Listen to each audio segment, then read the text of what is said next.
Let me do one quick statement before I start taking questions. I just want to call your attention to a significant step forward for the agenda that the President outlined during the Nuclear Security Summit in April. Belarus has agreed to eliminate all its stocks of highly enriched uranium by the time of the next Nuclear Security Summit in 2012. This removal represents a significant, as I said, step forward in President Obama's worldwide effort to secure nuclear material. The United States intends to provide technical and financial assistance to support this effort.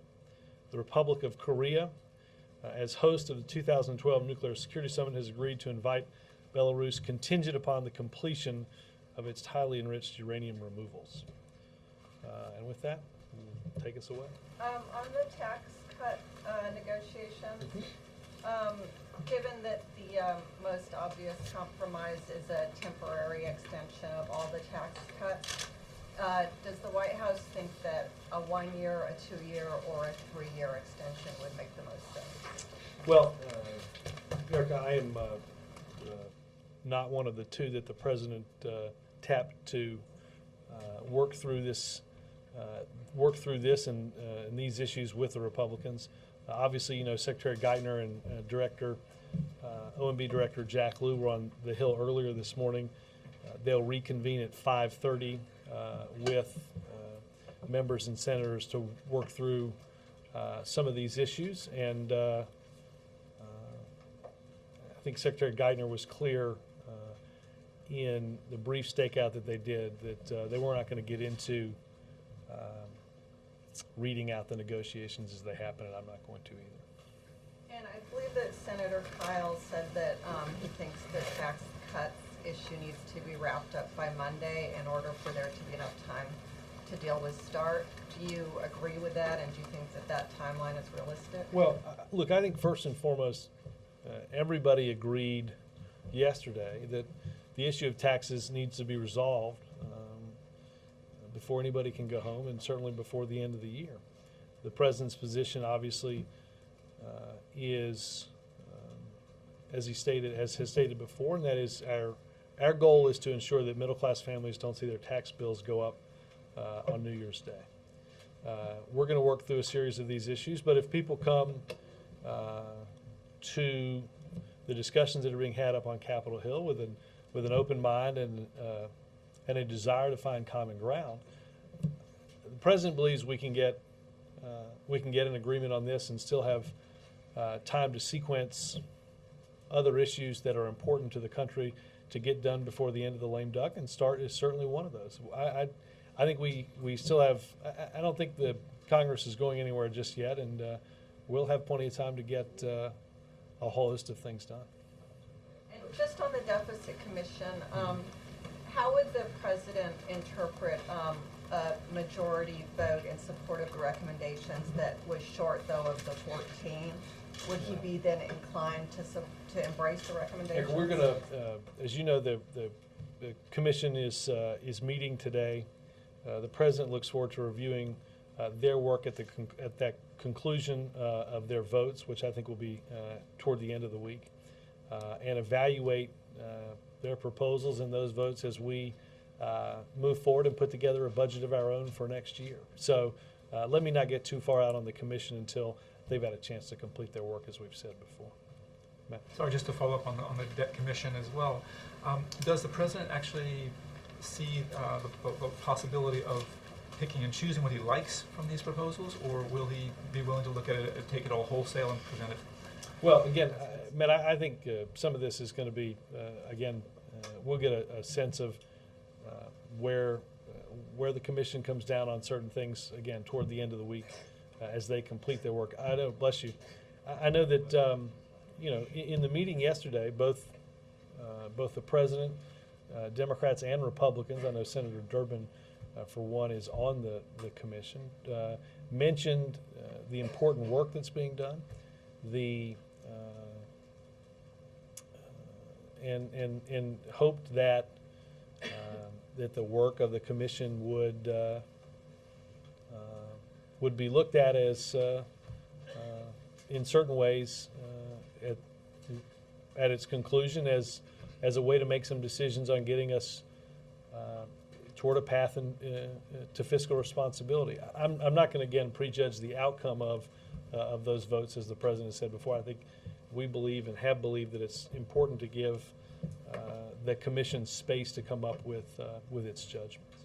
And on the European debt crisis, there's talk of possible expansion of the nearly $1 trillion stability fund that's already in place, and that would come through the commitment of additional money from the International Monetary Fund.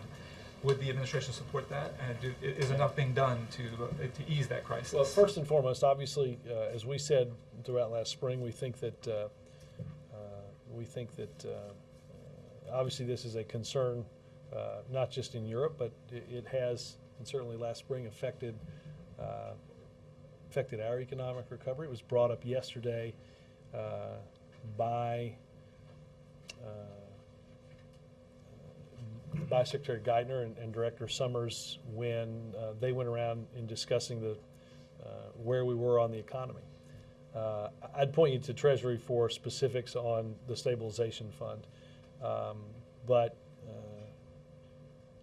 Europe obviously is something that are a series of issues that are going to have to be addressed by the European Union. Because they're going to affect more than just the continent. They're going to affect the overall global economy, and that's we'll certainly stay close in monitoring what's going on. Has the President been briefed on the negotiations, the tax cut negotiations up on the Hill? I believe so. The Secretary Geithner and Director Liu came back. Let's see, a little before, I think, 12:30, and I presume, but I'll double check and see if they directly briefed the President. I believe they did. And I know you don't want to give a readout of progress, but is there a sense that the President is encouraged by what has transpired so far? Look, I think it's encouraging that they're meeting. I think it's encouraging that they've had a meeting and they're going to go back again this afternoon. This is, it's going to take a little time to get something done, and we understand that. I think what's important is what everyone agreed on yesterday, and that is this is a problem that has to be dealt with by the end of the year. We cannot have Congress leave for the holidays without a solution to an issue that will bring a hardship, potentially a big hardship to middle-class families at the end of the year. You said it's going to take a little time, but I think yesterday you were talking about a couple of days. So what are we talking about now in terms of getting look, something I'm not. actually done? I hung up my hat on congressional predicting months ago. Wait, I have one more question on Colin Powell. He's here today meeting with the President Yes. on education, but obviously START as Yeah. well. Is the White House looking for sort of a heavy hitter to help push this through, and Colin Powell is that person? Well, let's be clear that the number of people that are, I think, by any estimation, you'd consider heavy hitters on either the Democratic or the Republican side have weighed in strong support of ratifying the new START treaty. Certainly, General Powell is among those. General Powell and former Secretary of State Powell, I don't call him either one, I guess, is somebody obviously whose advice the President seeks on a regular basis. He'll be here, as you said, to talk about national security issues, particularly around the New START treaty, as well as to talk to the President and the Vice President about his work on dropouts and education, which obviously is a passion of his and important work that he's doing on behalf of the country. But I think if you look at the number, I think there's a reason why 75% of the American people think that ratifying the START treaty is a good idea. And I think one of the reasons is, Henry Kissinger or Jim Baker or Colin Powell or Madeleine Albright. I'm leaving out dozens, but a whole host of of important national security heavyweights from both parties that understand the importance of reducing our deployed nuclear weapons, having a verification regime as it relates to the nuclear arsenal of Russia, and our engagement and our place in the world.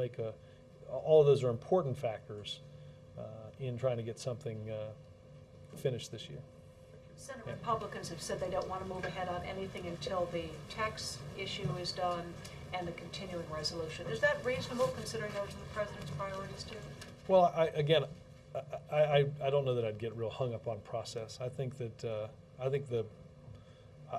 we're in the midst of productive discussions and negotiations around what I think everybody agrees is, as I said, an issue that has to get done in taxes. But I think we can get some substantive agreements, and I think we can move to the sequencing of other issues that are important, like START. So I think there's miles to go before we sleep. And the Secretary Geithner's mandate in these negotiations, again at 5:30, is to come up with numbers and to be able to compromise, expecting the Republicans to compromise as well? Well, I think you've heard the president discuss his focus in ensuring that middle-class families don't see their tax rates go up. I think you've heard the president lay out what is not acceptable to him, and that's borrowing an additional $700 billion for a permanent extension of upper-end tax cuts. Well, that's why they're having meetings. So when we have a more substantive report on the outcome of that, we'll walk through it.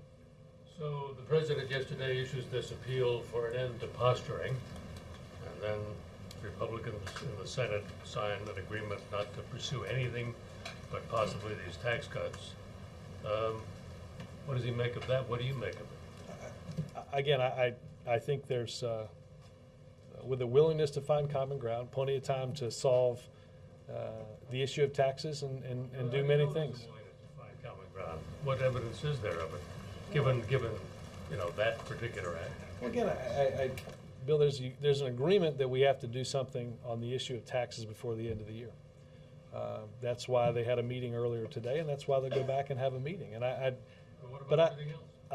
I don't think there's anything that precludes a healthy legislative agenda. You don't?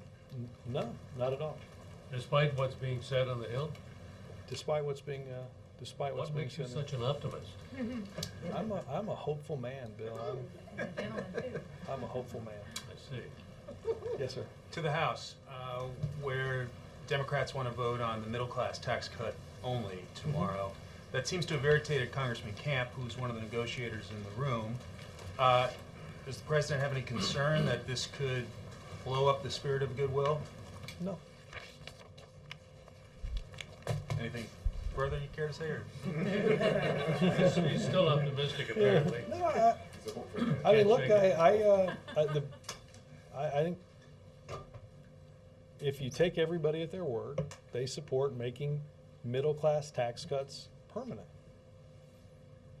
So there's going to be a vote on that. We'll get a chance to see where people are.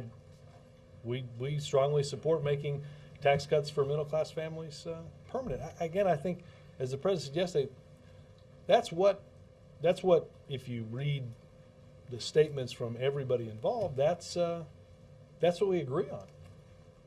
Let's agree on that, and that gives us more time to finish what we have some disagreements on, as well as finish up Bill's agenda. Congressman Camp called it a sign of bad faith after everybody agreed to sit down and talk. Why are we talking, in effect, if we're just going to go ahead with a vote? Well, again, this is going to take a little time. It's not. It's going to take a little time, and I anticipate that Congress will continue working during that time.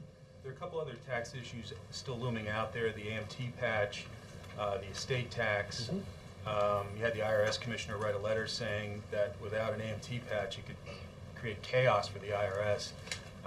Your thoughts, have there been assurances made that that patch will get done and the Well, estate no, tax? that's, we talked about, I've mentioned this on multiple occasions. That is something that, that's not in the Bush era tax cuts from '01 or '03, that, and understand, this is not something that expires at the end of the year. There is no AMT patch for 2010. Now, one would have thought, based on what you said, the concern for an AMT patch, as I've said in here before, that patch was included in the Recovery Act.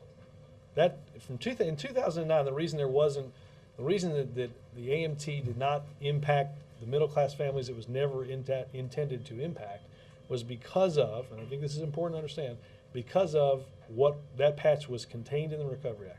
There's no similar provision. No similar provision was done in 2010, and that is certainly among the issues that these talks are going to have to address. We had a 2-year tax cut for make work pay for 95% of working Americans got a tax cut. Middle class families, small business people. That expires also at the end of the year. So there's some stuff there's some work left to be done on these issues. Is the president hopeful that these will get resolved, the estate Absolutely. tax? I think that the estate tax was talked about yesterday. AMT was talked about yesterday. Make work pay was talked about yesterday. These are all, when we talk about not having, when you hear people say tax rates shouldn't go up on anybody, we're talking about not just '01 and '03 Bush tax cuts. There are a panoply of other taxes that either have to be patched for the 2010 tax year or are set to expire at the end of the year that weren't originally composed or comprised of '01 and '03 Bush tax cuts. Yes, sir. What's the test in the Debt Commission's plan? That it gets the bipartisan support, or that it's a good plan? Well, As far as the president's ability to support it. again, Chuck, I don't want to prejudge what the commission might come up with at the conclusion of their work toward the end of the week. I think the president looks forward to evaluating, and I think you'll get a sense. It'd be interesting to see sort of where people line up and whether or not you can get, whether or not you can get certain But is things he I mean, done. it's basically the ability to get bipartisan support for it, maybe trump parts of the plan he may not like. Again, I think to evaluate that in a vacuum would be difficult to do. Obviously, It's pretty obvious it's you've going to got. be the case in some form or another. Well, is it not? but again, I don't want to do that as a one-off without some context. I think it's important also to understand that you'll get a sense of some of the dynamics on each side of the aisle, and I think obviously, look, something's got to go through Congress, and we're in the midst of preparing a budget and anxious to see the end of their work. On tax cuts, on this tax What's event. that? How is Senator McConnell, what'd you do? 8 legs or Killer 6? spider. Wow. Spider-Man. They've had a lot of problems on Broadway. Have they? One of the glitches. works here. So I want to just follow up on Bill. You know about Julian Assange? Let me know if there's a bigger one behind it. Go ahead. So nothing about what the Senate Republicans did today punctures the happy talk from yesterday? No, again, I think that You totally brush it off? much like the spider. I mean, they continue this next week and it's a different story, or? Well, again, I don't get, and I know the president isn't going to get hung up on this. We've got important work that has to be done. The president sent out a tweet today about the DREAM Act. He didn't say anything, but these guys are basically saying, look, we're not going to touch any of this stuff until. Again, Is that fair, the Republicans saying? You believe that this is a fair proposal on their part? I think there is plenty of time to get plenty of work done, and I think. And you're okay with their prioritizing it? No, I think we all agree that we have to get the tax issue resolved by the end of the year. And I think I think we can get an agreement at some point on that, and then we can figure out the sequencing of the rest of this. I mean, look, I will point you to. So you're okay and with it's- their sequencing for now? No, I'm not hung up on their letter. How about that? Okay. I will say that, I point you to what Secretary Gates said yesterday on Don't Ask, Don't Tell. This is an issue that is going to be solved in one of two venues. It is either going to be solved in a legislative venue in Congress or in a court. And a court is not likely to provide the Pentagon with the type of transition period that they'd like to see.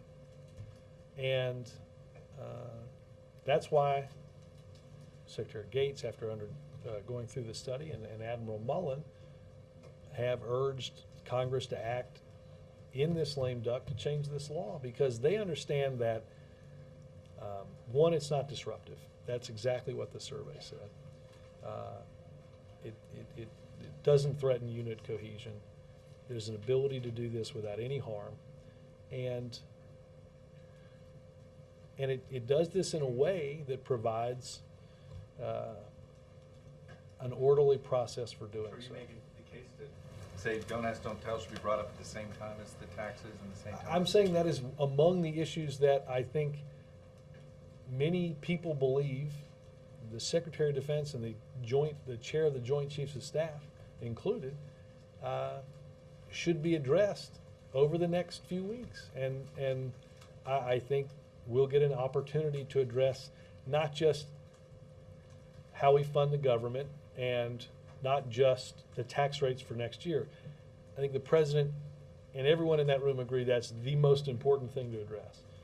But there's plenty of time to do plenty of other work. Robert, do you think you can combine all those into one bill, and link it to the UI extension kind of thing? I don't know the answer to that. I mean, I don't know if you could put it in one big massive bill. I don't, to be honest with you, know whether that's possible. Again, I think there's the ability to get a lot of this stuff done. Laura?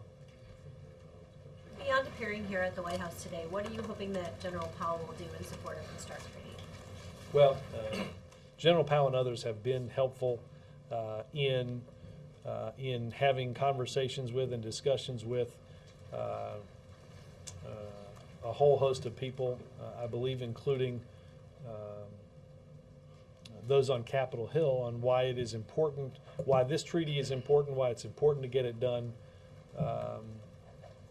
why it's important to get this treaty done, and its impact on our relationship in the world and the progress that we can make in reducing dangerous weapons. Again, he and others, many of whom I outlined earlier, have been helpful in this effort. And I think over the course of the past, you guys have mentioned this letter. I think over the course of the last 24 hours, we've seen. Last week we were ready to pronounce START, or 2 weeks ago, ready to pronounce START dead. Right? We've got Senator Voinovich, who said just yesterday that he hopes we get it done this year, and I think he said he would likely support it. I think there's an understanding that it's something that's tremendously important to do. Do you think that Colin Powell or some of the other Republicans who are in support of this treaty have more credibility with Republican senators than the people in the administration do?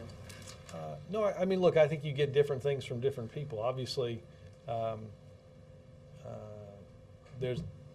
Colin Powell brings, I think, a unique perspective as somebody who was the chair of the Joint Chiefs. So he brings a military perspective. He brings the perspective of having been the chief architect of foreign policy as a Secretary of State. But look, there are technical experts in the administration that can walk people through what different parts of the agreement mean. This is our D&I director has had top secret briefings with folks. There are a whole lot of different questions that people might have, and a lot of different places to get those answers. I think the unique perspective that that Powell brings is as a former Secretary of State and as a former commander in general, that I think lends particular weight and credibility to his words. Mark? Robert, what have you got on this WikiLeaks review panel that's reported on the wires? I believe there's something that's going to go out. It's already out. See, that was fast. On different procedures, and we'll get you some more information if you have questions on that. And what did you say earlier about Korea's role in the Belarus nuclear material? Korea is the next host of the Nuclear Security Summit in 2012. They will be extending an invitation to Belarus if they follow through on their commitment to participate in the next Nuclear Security Summit, if they follow through on the commitment that they've made to the Secretary of State to remove all their highly enriched uranium. Do you know what costs are involved for the U.S.? I would, State has the technical answers on that.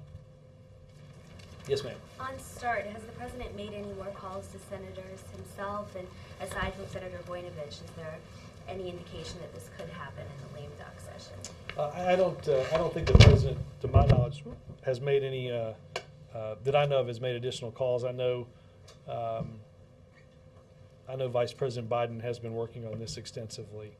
Obviously, Senator McCain made some comments yesterday as well, I think, that demonstrate that there's the ability to get this done.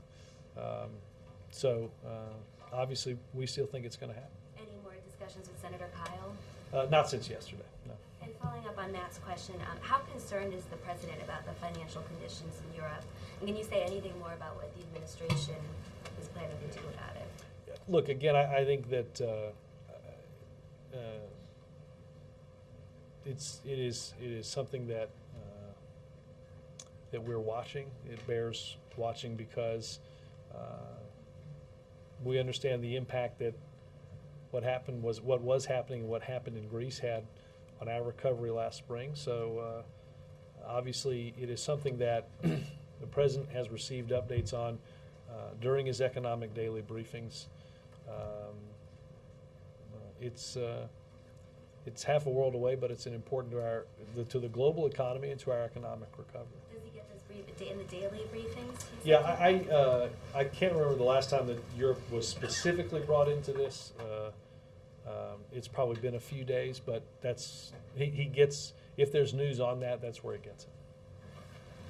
Given that oversight, transparency, accountability have been such buzzwords for this White House in the last 2 years, to what extent does the specter of Republican oversight in the House in January seem worrisome to the White House, and to what extent could it dovetail with the White House's interests? Well, I think, Ari, you mentioned that many of the things that are important to the president, both as a senator and as a president, oversight and transparency are important, and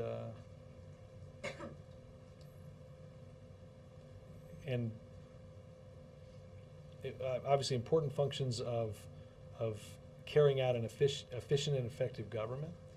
I think obviously it is our hope, that Vice President Biden met with Congressman Issa here yesterday, and I think we're certainly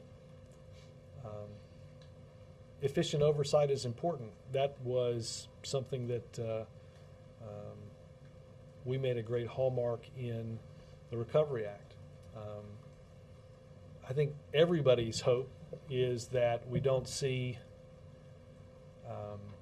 as we did it certainly in parts of the early to mid 90s, where oversight becomes the buzzword for gamesmanship, political posturing, and witch hunts. I don't think anybody, particularly the American public, has an appetite for that. Following up on Ari's question, has the White House had any formal contact with Congressman Issa, who will be in charge of the committee that could do a lot of the investigating? I think the only I think, so, again, nothing other than that I know of at the lunch yesterday, or not the lunch, the meeting yesterday. And can you talk about the president's meeting today with Mayor-elect Gray in terms of what issues they may have discussed, and the president making a commitment about voting rights in D.C. concerning that issue? I need to follow up with, that was breaking just as I was getting ready to come out here. I know that obviously they talked about education and the economy. They did talk about, I need to get some specifics on, I know they touched on voting rights and home rule, and let me get a little bit more, give it some more details on that. Peter? Robert, is there, on the Belarus thing, is there anything that the United States would provide in addition to support for the specific removal of the HEU, in other words, lifting of sanctions, visa thing, there's a whole lot of actions that America has taken against Belarus over the years. Is there any other incentive to them beyond simply paying for? Let me double check on that from NSC's perspective, not that I'm aware of. Robert, can you confirm that German Chancellor Angela Merkel is coming to the White House beginning of January, and will she receive the Presidential Medal of Freedom then, or is there like a different ceremony with all the other recipients? My understanding, I will double check the date. My understanding is that she is not going to be here during the ceremony that where most of this will happen. But let me double check, excuse me, on the early January date. Yes, sir. Thank you, Robert. You have spoken forcefully from this podium, and the President has certainly spoken forcefully about no higher taxes on the middle class. Will you commit now, or will the President commit to rejecting the suggestions of the Debt Commission if they include a 15-cent per gallon increase on the gasoline tax? Again, I'm gonna reiterate what this is an independent commission that was set up by this White House to look into our long-term fiscal crisis, and we're going to let the commission do their work. We're going to let them. Just to follow up on that for a second, is the White House weighing in on the report at all in advance of the vote on Friday? The report's out, and the co-chairs say it's not going to change at all. Not that I'm aware of. Okay. And also, what will happen if you don't get a recommendation that has 14 votes from the commission? What happens? What if there aren't 14 votes for a recommendation? Again, I don't want to get into I don't want to get into guesswork on what some of these votes how they may end up, what may happen, what evaluation some are in here, including the president, might give to certain vote counts. I think we'll have a chance to obviously examine the full record of their work at the conclusion of their meeting later this week. And let me just ask, you mentioned also the AMT, the estate tax, and make work pay were talked about yesterday. Mm-hmm. Do you know if they were talked about today on the Hill? I don't know the answer to that. Well, let me check. I want to double check on that. And also the UI extension, if that came up also today. Yeah, let me check. Thank you. Yes, ma'am. Yeah. Oh, sorry. Robert, You didn't even have your hand up, April. I did have my hand up. Oh, you did? I didn't. Ari. Ari was blocking. Even with their hand raised. You need a booster. Please go. Bring your phone up. Let's not start this again, please. I can't take This it. is the most entertainment I've had since the spider. Go ahead. Anyway, I'm the vertically challenged person. First of all, do you have any date timeline for the Black Farmer signing ceremony? I don't. I will. Let me check. Next week, possibly? That's certainly a possibility. Again, I don't know. We get emails when a bill gets received here, and I don't remember if I've seen one where the bill has made its way down yet or not. Also, on the issue of fence grading, could you talk to me about the president's relationship? Sorry.